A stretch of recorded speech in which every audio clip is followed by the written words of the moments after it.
ایک زمانے میں ایک بہت امیر نوجوان تھا۔ اس کے والد لال اور جواہر کی تجارت کیا کرتے تھے۔ اپنے ہلکا دوست و احباب میں اس کی بات چلتی تھی اور وہ اپنے دوستوں کے ساتھ انتہائی احسان و محبت سے پیش آتا تھا۔ بدلے میں وہ بے مثال انداز میں اس کی عزت اور احترام کرتے تھے۔ دن گزرتے گئے، نوجوان کے والد کا انتقال ہو گیا اور خاندان بہت غریب ہو گیا۔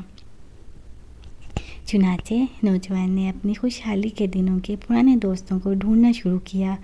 اسے پتہ چلا اس کا سب سے پیارا دوست، جس کی وہ تکریم کرتا تھا، جس کے ساتھ اسے بہت پیار تھا، جو اس کی کوئی بات نہیں ٹالتا تھا، بہت زیادہ امیر ہو چکا ہے اور بہت زیادہ جائیداد کا مالک بن چکا ہے۔ وہ اس کے پاس اس امید کے ساتھ گیا تاکہ وہ اسے کسی نوکری پر رکھ لے یا پھر وہ اس کے حالات بہتر کرنے کا کوئی راستہ تلاش کرنے میں اس کی مدد کرے۔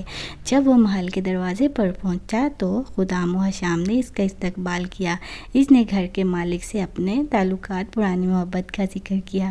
خدام گئے اور اپنے مالک کو ان کے جگری دوست کے آنے کی خبر سنائی۔ وہ اٹھ کر پردے کے پیچھے سے ایک ایسے شخص کو دیکھتا ہے جس کے کپڑے پھٹے ہوئے ہیں اور غربت و فقیری اس کے چہرے سے عیاں ہے، لہٰذا اس نے ملنے سے انکار کر دیا۔ امیر دوست کے خادم اسے بتاتے ہیں کہ ہمارا مالک کسی سے بھی نہیں ملنا چاہتا۔ بس وہ محل سے اس درد و الم کے ساتھ نکلا کہ کیسے یہ رشتہ محض میری غربت کے سبب مر چکا ہے، کیسے لوگوں کے دلوں سے اقدار و مروت ختم ہو چکی ہے۔ محل کے قریب اس نے دیکھا کہ 3 لوگ آپس میں بحث کر رہے ہیں۔ وہ ان سے پوچھتا ہے کہ کس بارے میں بات کر رہے ہیں۔ وہ لوگ اس کے والد کا نام لے کر کہتے ہیں فلاں ابن فلاں کو ڈھونڈ رہے ہیں۔ اس نے ان سے کہا وہ میرے والد ہیں اور وہ عرصہ پہلے فوت ہو چکے ہیں، جس پر وہ بہت افسردہ ہوئے۔ وہ اس کے والد کی خوبیاں بیان کرتے ہوئے کہتے ہیں کہ اس کے والد لال و جواہر کے بہت بڑے تاجر تھے۔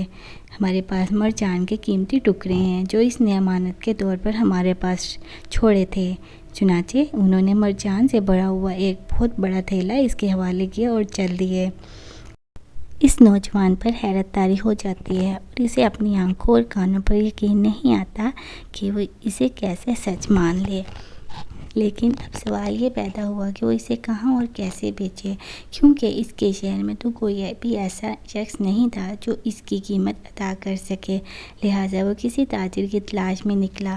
تھوڑی دیر کے بعد ایک بڑی عمر کی عورت سے اس کی ملاقات ہوئی جو شکل و صورت سے ایک نیک سیرت عورت معلوم ہوتی تھی۔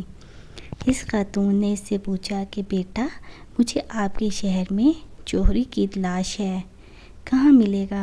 نوجوان نے پوچھا کہ کس قسم کے جوہر خریدنا چاہتی ہیں؟ خاتون نے جواب دیا، مجھے خوبصورت پتھروں کی تلاش ہے، چاہے وہ کسی بھی قسم کے ہوں اور ان کی قیمت کوئی بھی ہو۔ نوجوان نے پوچھا، کیا آپ مرجان خریدنا چاہیں گی؟ اس نے کہا، میں بالکل خریدوں گی۔ نوجوان نے مرجان کے ٹکڑے تھیلے سے نکالے اور خاتون کے حوالے کر دیے۔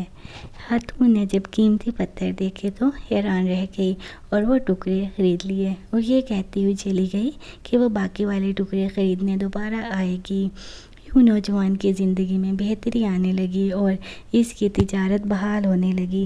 پھر اسے اپنے دوست کی یاد آئی جس نے برے حالات میں اس سے ملاقات کرنا گوارا نہ کی، تو اس نے ایک خط میں 2 اشعار لکھ کر بھیجے جس کا ترجمہ یہ ہے، میں ایسے دوستوں کی صحبت میں رہا جن میں وفا نہیں، جو حیلوں اور بہانوں سے دوستی نبھاتے ہیں۔ وہ میری امیری کے وقت مجھے عزت دیتے ہیں اور جب میں مفلس ہو گیا تو جاہلوں والا معاملہ کرتے ہیں۔ جب اس کے دوست نے یہ اشعار پڑھے تو اس نے جواب میں 3 اشعار لکھ کر بھیجے۔ ترجمہ، جہاں تک 3 لوگوں کی بات ہے جو محل کے باہر ملے تھے، وہ کوئی حادثہ نہیں تھا بلکہ ایک چال تھی۔